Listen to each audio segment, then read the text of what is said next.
Hi mga mamshi, it's Friday here in the Philippines. Mag-prepare tayo ng meals natin for today. So we have, maggugulay tayo. Lagi tayo naggugulay kasi yun para for good health. So cauliflower, carrots, sayote, and the chicharo. Yung kamatis is for the sarsyadong tilapia.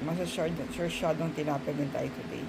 Let's start preparing for lunch. Momshi, while we are preparing our gulay, so fry na natin yung tilapia natin for our sarsyado. So gagamit tayo ng coconut oil.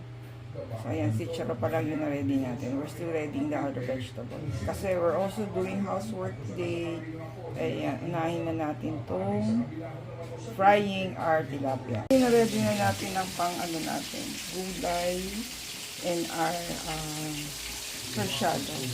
So we have kamatis, tilapia for the sarsyado, and for the gulay, ano muna ginamit natin, yung chicken, yung sayote, cauliflower, our chicharo, and our carrots. So gamit tayo ng patis and garlic sauce for that. And yung coconut oil ang ginagamit natin for gisa and for fry. Fry na natin ang ating sila. Unahin na natin yung ating sarsyado. So, ayan, ginisa natin yung sibuyas bawang and we'll use 2 eggs. Paprito na rin natin yung tilapia.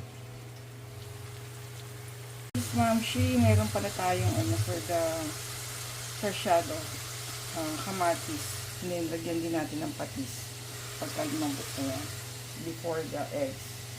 Lagyan natin dyan sa ating sarsyado. Lagyan natin yan siguro ng 1 cup of water para sa sabaw niya. Soften na yung ating kamatis. So, lagyan na natin ng 1 cup or 3/4 siguro cup of water. So, pakuliin muna natin yan bago natin lagyan yung egg and the fried tilapia. Magustuhan sana ni Pops. At lagyan din natin ng garlic salt to taste ang ating sarsyado. Luna ang ating kamatis, sibuyas, bawang at ang ating water. So, lagay na natin ang ating eggs. Once nilagay na natin eggs, so lagay na natin yung tilapia. I think it's okay na kasi kumukulo-kulo na siya.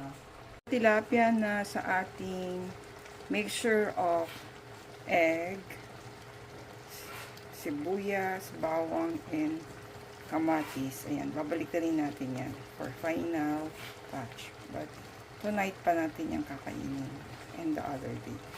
So today, fried tilapia lang tayo and ampalaya with labanos.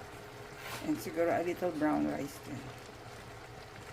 Next will be the gulay. Di pa tayo nagluluto ng gulay natin.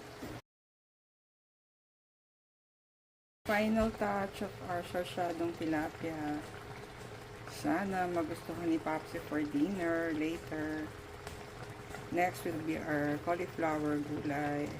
Wait, ano tayo ngayon?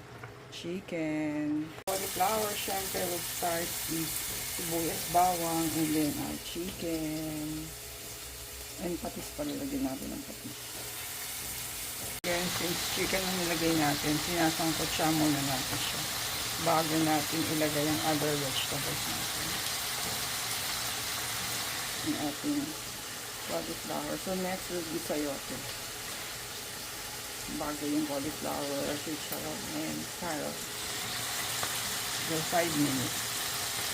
And lalagyan natin ng 1 cup of water. Lagyan na natin yung sayote and 1 cup of water sa ating chicken, sibuyas, bawang. Nag-ano na siya brown eh. So, nilagay na natin. Natin yung ating chicken, sayote, and water para mag-cook. Then open. So, guys, sobrang init ngayon sa Philippines. Parang yan. Mahirap yung din, yung may housework ka, nag-laundry tayo sa 3rd floor. So, yun, mahirap pagsabay-sabayin cooking and housework or laundry. Let's wait for the next, yung carrots and chicharo and cauliflower. Una ang ating sayote. So, siguro lagay na natin yung chicharo, carrots, and cauliflower natin. Sabay-sabay na lang natin siyang lutuin. Chicharo and carrots.